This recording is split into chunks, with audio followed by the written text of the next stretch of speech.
So learning about the importance of context and giving you some ideas of context you might want to add to your prompts, always depending on the goal you're trying to achieve, of course, though, is important, but it's only practice that makes perfect.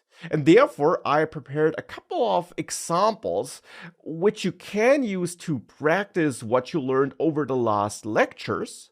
And of course, in the next lecture, I will also show you how I would approach those examples and how I would try to create prompts that give me the best possible result for those examples. Now you see the examples here, and my challenge for you is to take these examples and try to create your own prompts, which you then feed into ChatGPT. And definitely try out different prompts and try refining the result with follow-up chat messages.